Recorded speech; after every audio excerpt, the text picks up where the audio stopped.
Hey friends, it's Stacy with Kzoo Keto, and I am going to bring you an update to my chocolate chip cookie recipe. If you haven't seen it before, here's a link to the old one, but this one's going to be much better. Okay, so what do you need for this? You need mostly the same ingredients. You got your chocolate chips, whatever type you like. We like the Baked Believe best. You got your liquid sweetener, your pink salt, the good butter, vanilla, coconut flour, baking powder, pureed pumpkin,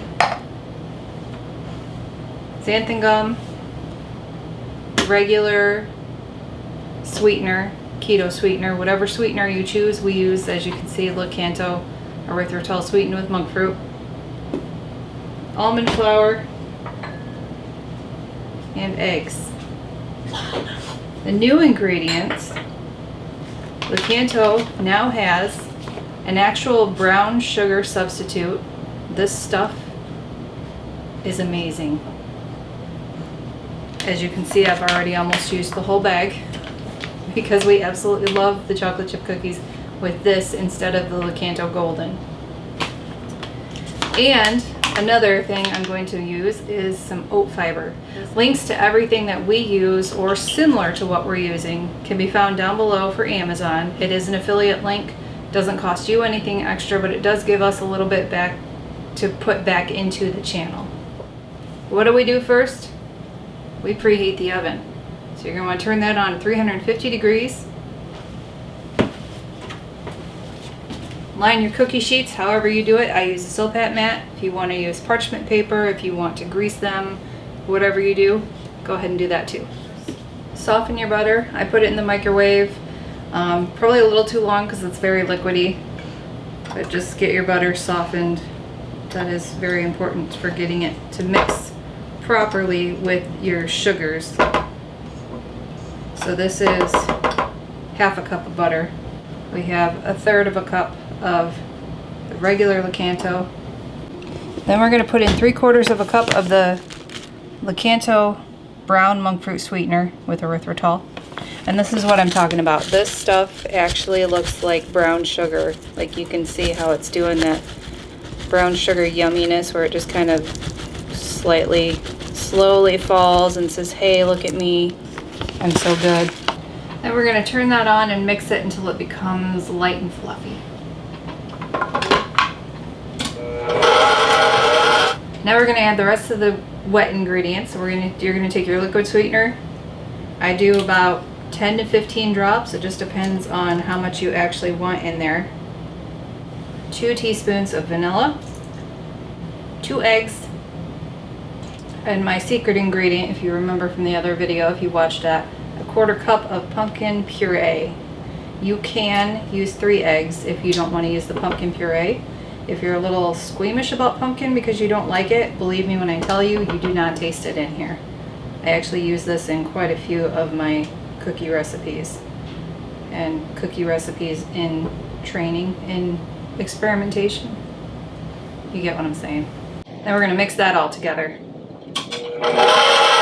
So in a separate bowl, I've got my dry ingredients. I have half a teaspoon of pink salt, 2 teaspoons of baking powder, 1 teaspoon of xanthan gum, 1 cup of almond flour, half a cup of coconut flour, and half a cup of oat fiber. What I'm going to do is just kind of give those a nice mix in here, see if we can get rid of any clumps, and just get them really well combined.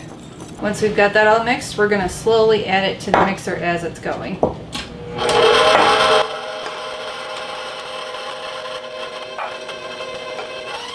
You're going to want to stop it part way through. Make sure you're scraping down your sides, scrape the bottom. Just make sure everything is getting completely mixed up and incorporated. Oh, it smells like chocolate chip cookie dough. It's like the best smell in the world. And last, you're going to put in your chocolate chips. I do 3/4 of a cup. If you want more chocolate chips, you can definitely do that. Just remember it's going to up your carb count a little bit. Or if you want to do less. Or you could even do, we use the dark chocolate, so if you want to do white chocolate, if you want to do I did find some butterscotch chips recently that are sugar-free, so you could do that. Any kind of combination, any other things you want to add to it, if you want to add some nuts, which I actually think I'm going to do this time. Every time I make these cookies, I'm usually in a rush to get them done, and I keep forgetting because everybody's always like, why didn't you add nuts? Here's the nuts. I'm putting in 3/4 of a cup of pecan pieces that are getting all over the place. And we're going to add those in too for a little bit of extra crunch and flavor and fat, because pecans are really good for keto as far as the fat to protein ratio. And then we're going to get this all mixed up. For this part, you can do whatever you want to do, however you see fit, what works best for you. In the previous video, I was using a kitchen scale, measuring the whole thing, dividing it by 24, and then measuring each one. That takes forever. So I have since changed my process, and I just basically get my dough into a giant ball and eyeball it. I'll split it in half, and I'll split it in half again, and split it in half again, I think, another time, and then split that into thirds, so that I still end up with 24. Another thing you can do if you want to make a little bit smaller of a cookie and maybe make them a little less carbs per cookie is use a small ice cream scoop and put them on there that way. I don't know how many you'll get because I haven't done that yet, but it's definitely, you know, really up to you. If you wanted to make a giant cookie in like a cast iron pan, I mean, this would be perfect for doing that. I don't know the cooking time because I haven't done it, but if you've done it, definitely let me know down below. I think that would be delicious, especially with some keto-friendly vanilla ice cream on top after it's warm, because these are really good straight out of the oven. Obviously, let them cool off a little bit so you don't burn your mouth, but unlike most keto recipes that we have found, that are usually better the next day, although these are still good the next day, these are good as soon as they're cooled off enough to eat. So I got my ball, I'm gonna kind of split it in half. Plop that one on there. And then split it in half. And then in half. And I've got my handy dandy little circles on here, so it kind of tells me, helps me, because then, you know, half, half, half, whatever. And then I just eyeball from there. So some of them are going to be a little bigger, some of them are going to be a little smaller. It is what it is. And you could also totally leave them on the cookie sheet just like this. I like to roll them into a ball and then flatten them with the palm of my hand. And if I do see a huge size discrepancy between some of them, I'll just pull some off of one and put it on another one.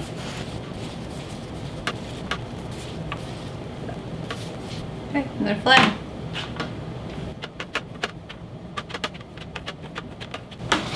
"24 cookies rolled, flattened, and ready for the oven." We're going to throw them in at 350 for 12 to 14 minutes, depending on your oven.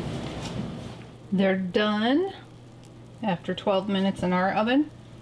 So we are going to let them cool on the mats for a couple minutes, and then we'll put them on a wire rack to finish cooling.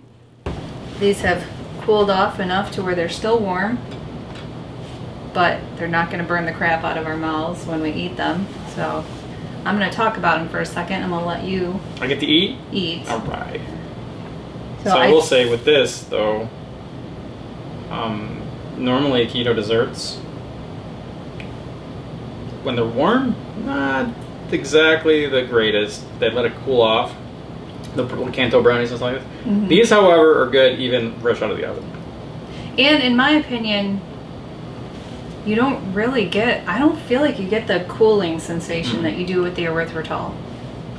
Which makes me nervous. Like, are we eating real sugar?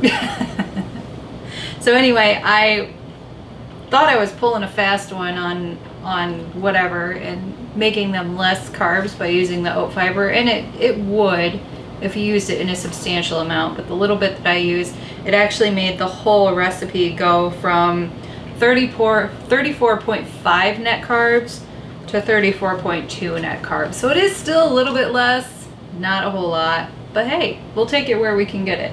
Absolutely. So that brings the cookies out to be still just 1.4 net carbs per cookie. But I mean, not even a carb and a half for this whole cookie. It's pretty good. With the pecans though, it does come out to 1.6. So I don't know if you want to, I'm sure you're still going to eat it. Oh yeah, 1.6. Another thing that I noticed is in the previous video, we were using Sucre Gold instead of the brown sugar that we used, the brown sugar we used in this, or we were using the Lakanto Golden then. The Sucre Gold actually has calories to it, and the Lakanto Golden and the brown sugar substitute Lakanto has absolutely no calories. So that does make a difference if you're tracking that stuff.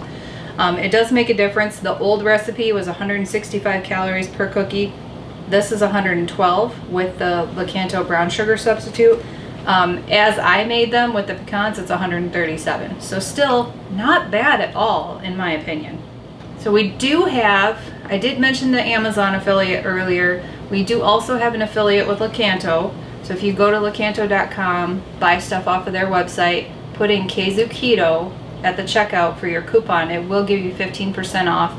I really recommend trying this brown sugar substitute they have because it's amazing. Another thing that they sent us recently that we have tried is their crunchy cookies. These are really good. These are good. These are good. These are amazing. So if you want something like now, you don't want to bake, you don't have the stuff to bake, and you actually have these like maybe in your cupboard, these are great. You get 8 cookies and it's 4 net carbs. They're about that, you know, it's pretty accurate, the size of the cookie. And they do have a little bit of crunch to them. So if you want the softer cookie, go with this. If you want the crunchier cookie, do that, or cook those for a little bit longer. Also, you might have noticed the package that I used for the pecan pieces was from Nutstop. We do have an affiliate with them as well. So if you go to nutstop.com, put in Kzoo10, so Kzoo10 at the checkout, you'll get 10% off of your purchase with them as well. Check them out, guys. And definitely try these cookies because they are awesome. I think this is, those brownie cookies that Stacy makes are probably my favorite, but no longer. I really like these the best out of all the cookies. And I mean, it's been about 3 years since I've had a real chocolate chip cookie, but I mean, if I could think of now what a real chocolate chip cookie would taste like, it would taste like this. So these are super good. Speaking of our other recipes, if you look in the description box below, you'll find a playlist to the recipes that we've created. So that's going to be, you know, it's going to vary from cookies to chaffles to, Greg's got some really good like savory meal recipes in there, and I think there's a couple of bread. There's a bread recipe. Anyway, check that out.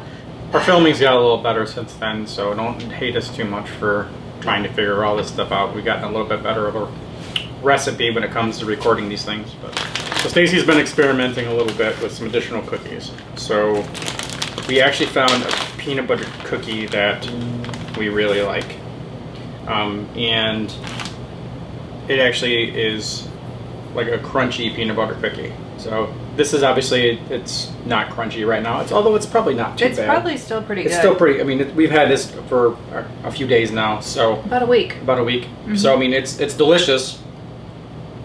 Even now. You're eating the last one. I know. I'm not eating all of it because I knew that they're a favorite of yours too. This is the first peanut butter cookie that we actually like. Yeah, and it's not an overly sweet peanut butter cookie, which I think is why I like it so much. I do believe the flavor of the peanut butter cookies can vary depending on the peanut butter that you're actually using. So if you guys are interested, if you've been searching for a keto peanut butter cookie, let us know in the comments below if you guys want to see that. We have 2 of them that we probably are going to put out soon. Let us know which one we should prioritize by putting your comment down below. Let us know what you want to see. So the other one, Greg's birthday was in the last week or so. He really likes banana cream pie, and usually I will make that for him for his birthday, that or cheesecake. I was like, how can I put that into a cookie form?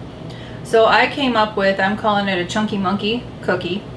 It's a banana cookie, it's got pecans in it. I felt like a genius because I felt like the first time I made it, spot on. It actually tastes like banana bread, but then I have a cream that I made to go on top of it that gives it more of that banana cream feeling. It's obviously not going to be a banana cream pie, but it's still pretty stinking good. Yeah, they're really good, guys. And so yeah, prioritize which one you guys would rather see first, because that's what we'll put on the list. And these are super low carb. Yeah, they're very low carb and they're very good. And we've been eating them probably too much in the last week. So, you know, this was amazing. I had it. And she was so full of herself that I just couldn't give her any compliments because of it. And then she upped her game by bringing out the cream, and it's just like, ugh, fine, you win. So, very good. So, both of those, all three of these are great, so you can't go wrong. So, if you have a dinner party or trying to get your friends into keto, and they're like, well, we don't like this, well, we made cookies, give it a try, because Nate, who's over here on a Cookbook Ketos, he really likes all three of these too, so. Yeah, I definitely, all the people that say that keto is restrictive and blah, blah, blah. You can't have your desserts and stay keto too. That's it for us today, guys. Thanks for tuning in. Thanks for watching. As always, stay keto. And we'll see you in the next video. Bye.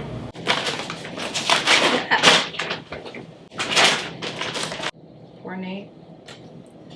He's not going to get the nutty cookies. Sorry.